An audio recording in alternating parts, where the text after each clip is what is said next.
আকিকা দিয়ে নাম পাল্টে দিছিল জনগণ, নাম দিছিল হাউন আঙ্কেল। হাউন আঙ্কেল একজন গরিব পুলিশ অফিসার ছিল, তাই মাঝে মাঝে ইমোতে ফ্রিল্যান্সিং করেছিল। দেশে এখন নতুন হাউন আঙ্কেল আসিছে, শুনেন নতুন হাউন আঙ্কেল কি বলে। জামাত ইসলাম একটি ধর্মান্ধ, একটি উগ্রপন্থী দল, তারা ধর্মকে নিয়ে ব্যবসা করতে চায়। আর পরিষ্কার কথা, পরিষ্কার স্পষ্ট কথা আমি কয়েকদিন আগে বলেছিলাম যে যারা এই ধর্ম ব্যবসায়ী তারা ধার্মিক নয়, আর ধার্মিক তারাই যারা ধর্মভীরু এবং যারা আল্লাহকে ভয় করে। আমার এলাকায় বীরশ্রেষ্ঠ ক্যাপ্টেন জাহাঙ্গীর সাহেব শাহিদ রয়েছেন, উনি রাজাকারদের দ্বারা নিহত হয়েছেন, পাকিস্তানি সেনাবাহিনীর দ্বারা নিহত হন নাই। শেখ মুজিব সাধারণ ক্ষমা ঘোষণা করেছিলেন, শেখ হাসিনা এসে বিচার শুরু করেছিলেন। আজকে তারা যেভাবে আস্ফলন করে বেড়াচ্ছে, আমি মনে করি যে যুদ্ধ অপরাধীদের বিচার কন্টিনিউ করা দরকার রয়েছে। সে বলিছে জামাত ধর্ম ব্যবসা করিচ্ছে, তাই না? হাসিনা মানবতা বিরোধী অপরাধ ট্রাইব্যুনাল করে জামাত নেতাদের বিচার করে ফাঁসি দিয়ে ঠিকই করেছে, আর জামাত ধর্ম ব্যবসা করে। হারুন ভাই হাঙ্গারের সাথে পলিটিক্স করিচ্ছিল রাজশাহীর। আমার চাইতে বড় নেতা ছিল, 3 বছরের বড়, ভাই কইয়াই ডাকতাম, যদিও খুব ঘনিষ্ঠতা ছিল না, কারণ উনি বিশ্ববিদ্যালয়ের আর আমি শহরে।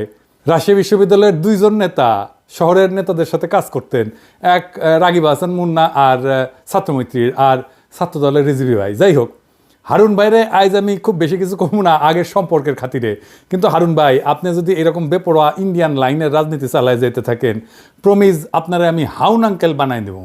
কেন আপনি ইন্ডিয়ান লাইন পার্সু করিচ্ছেন এটা দেখে দেবো। আপনি কোন আক্কেলে মানবতা বিরোধী অপরাধের সাফাই গাইয়া এটারে চলমান রাখার প্রস্তাব রাখলেন? আপনার নেত্রী খালেদা জিয়া কি বলছিল তার একটা ভিডিও শুনি আগে, আপনারাই শোনাই, বোধহয় শুনেন নাই, শুনেন।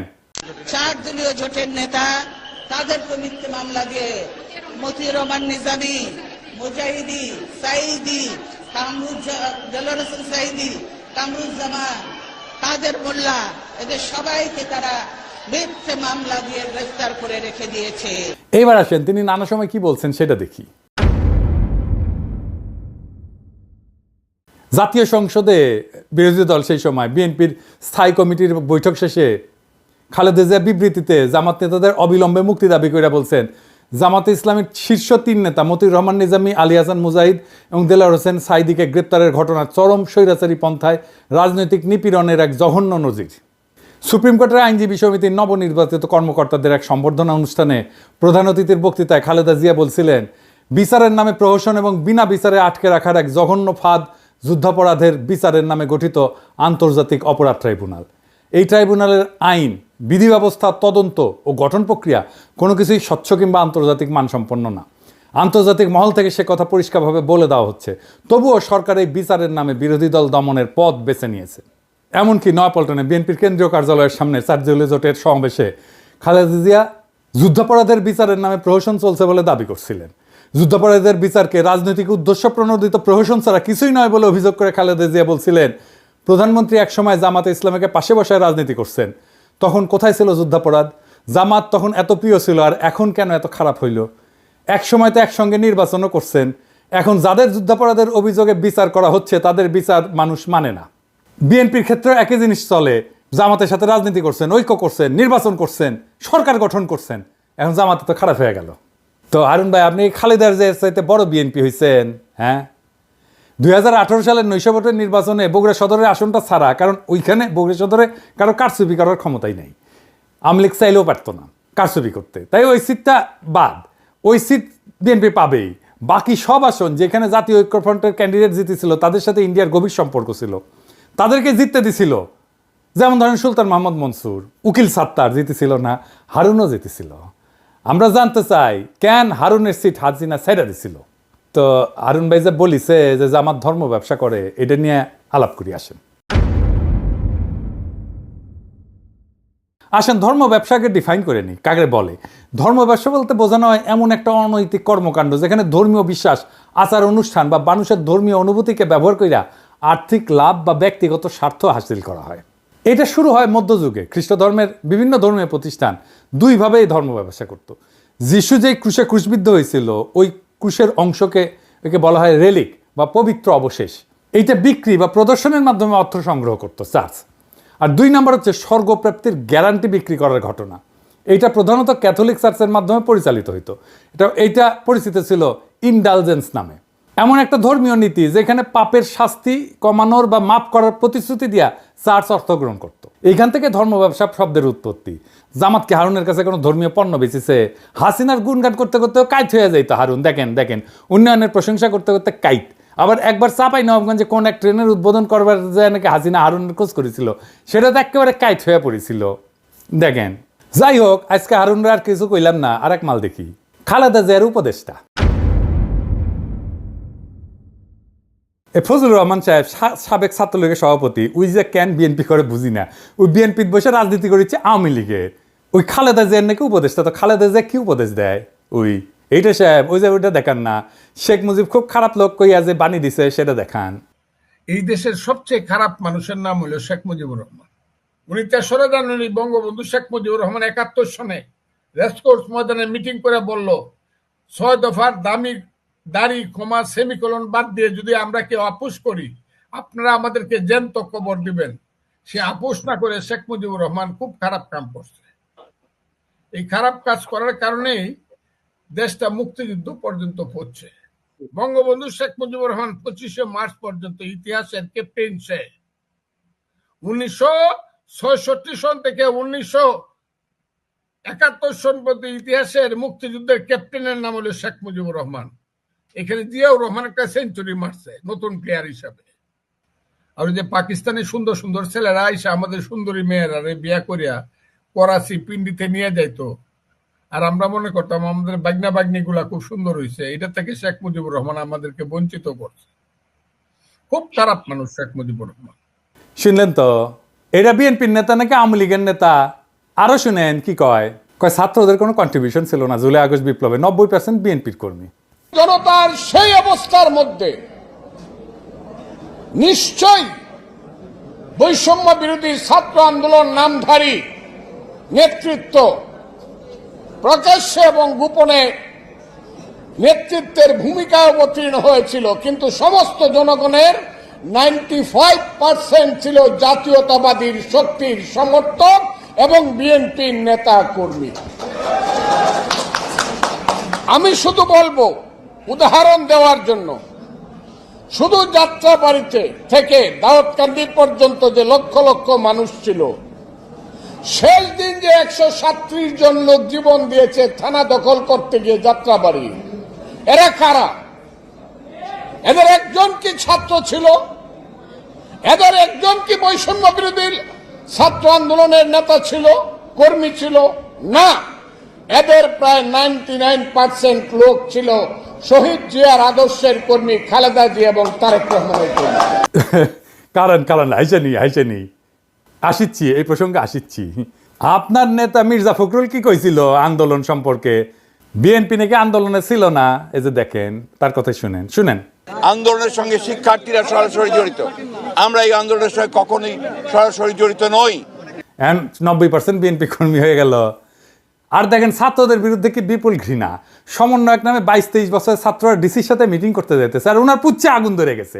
শুনেন, এখন বাংলাদেশের সব দলের চেয়ে বড় দলের নাম হলো সমন্বয়কের দল। আমি কিশোরগঞ্জে গেছিলাম, যদি ৪-৫টা ছেলে হাতে ডায়েরি নিয়ে হাঁটে। আমি কেন আসছিলাম? ডিসি সাহেবের সঙ্গে মিটিং করতে আসছি। কোন ক্লাসে পড়ো? কলেজে ফার্স্ট ইয়ারে পড়ি, গুরুদয়াল কলেজে। এইভাবে 3টা জেনারেশন নষ্ট হয়ে যাচ্ছে বাংলাদেশের।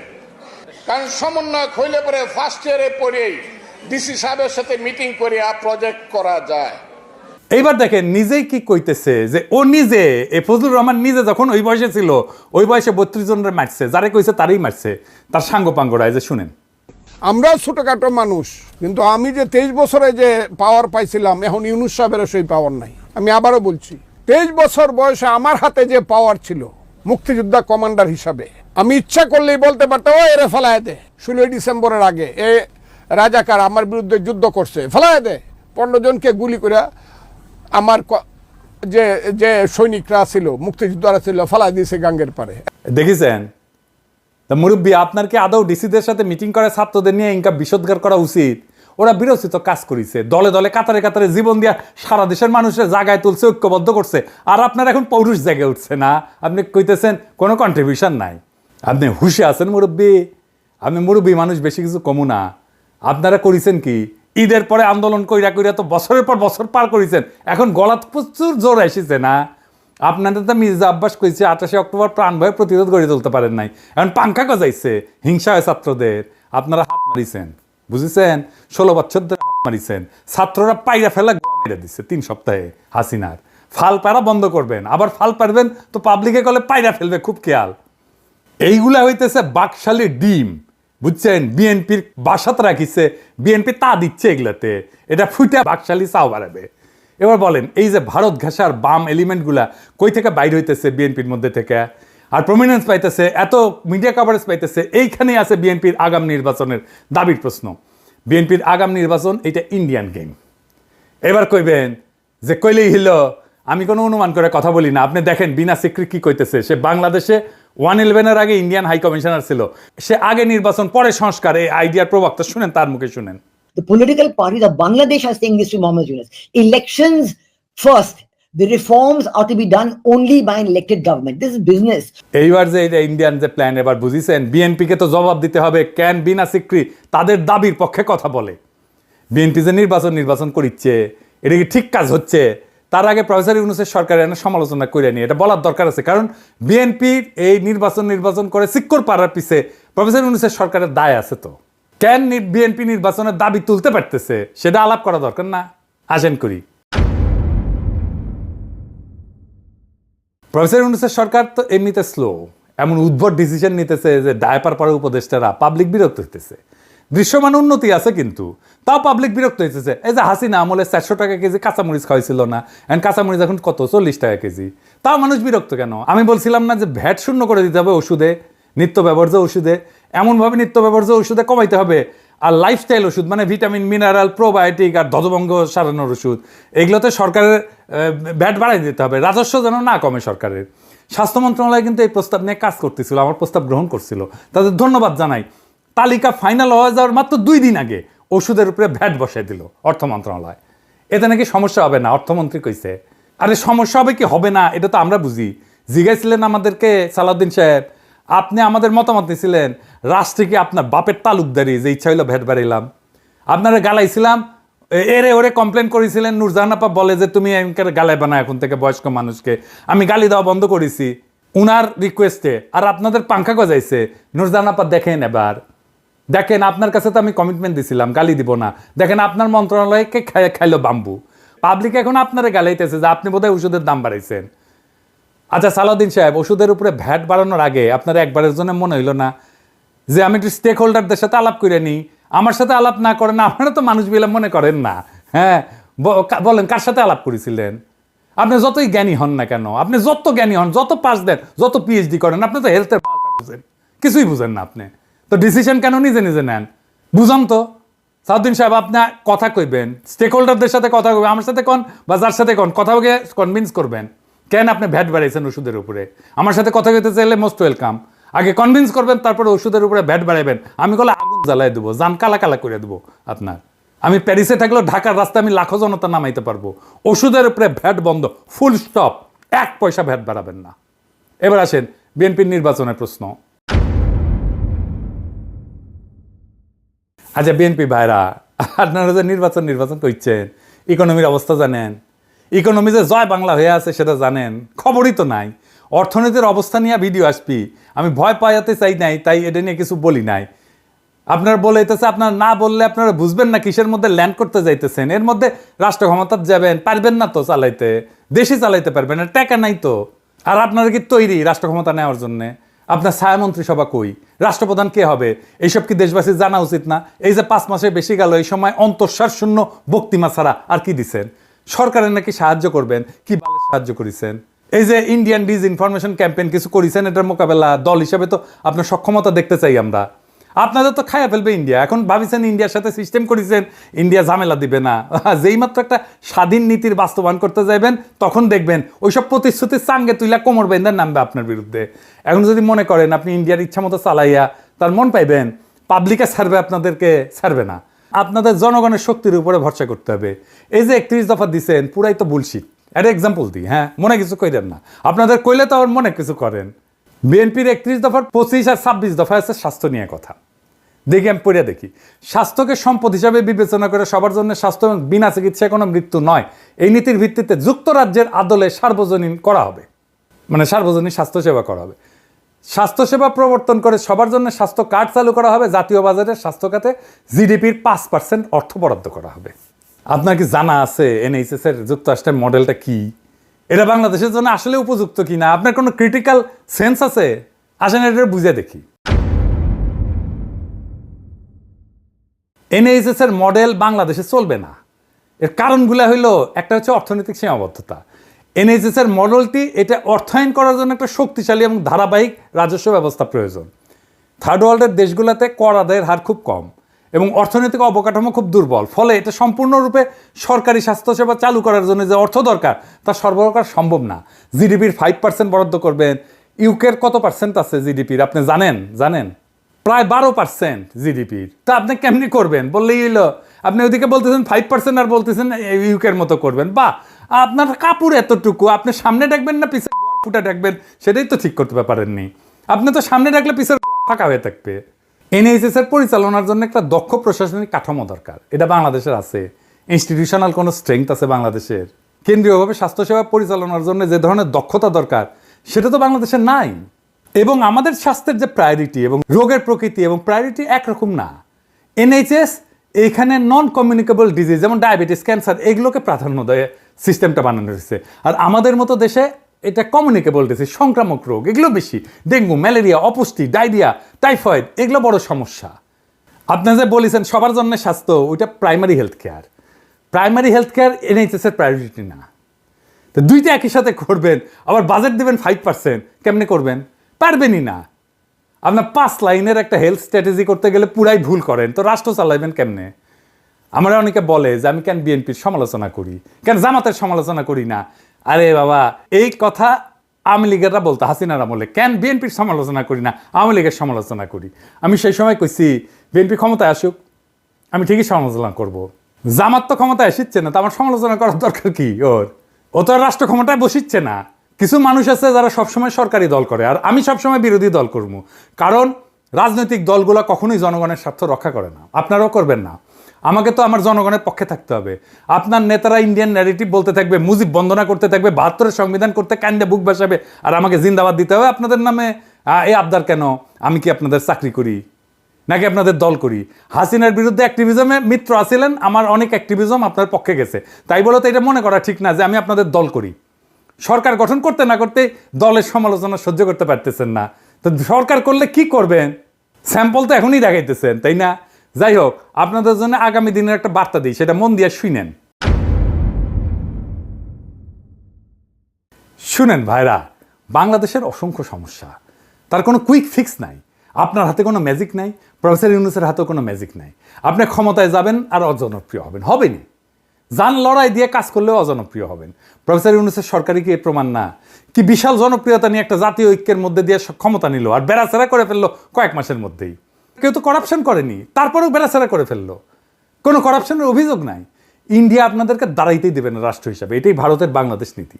বাংলাদেশে ক্ষমতাবানরা তখনই জনপ্রিয় থাকতে পারবেন যখন আপনি ক্ষমতায় থেকেও সাধারণ নিম্নবিত্তের জীবন জড়াই ধরতে পারবেন, ওটা কাটাইতে পারবেন, সাধারণ মানুষের মধ্যে থাকবেন, সাধারণ মানুষের সাথে মিশবেন, খুব সাধারণ খাবেন, সাধারণ কাপড় পরবেন, আমজনতার সাথে মিশে যেতে পারবেন, তখনই আপনি জনপ্রিয় হবেন।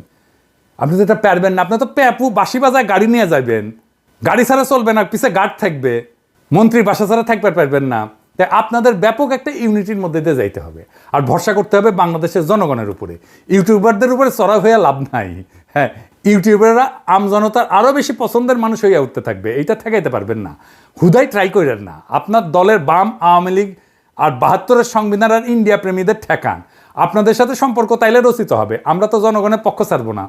আমরা এমপি মন্ত্রীও হইতে যাইতেছি না, আপনার ক্ষমতার স্টেকও নিতে যাইতেছি না। জনগণের কথা আমরা বলতেই থাকবো, আমরা জনগণের কণ্ঠস্বর হইয়া থাকবো। তারপরে একদিন দেখবেন এই জনতা আবার জাগিছে, আর সেই নবজাগ্রত জনতার পিছে পিছে আছে এই 2 পয়সার ইউটিউবাররা।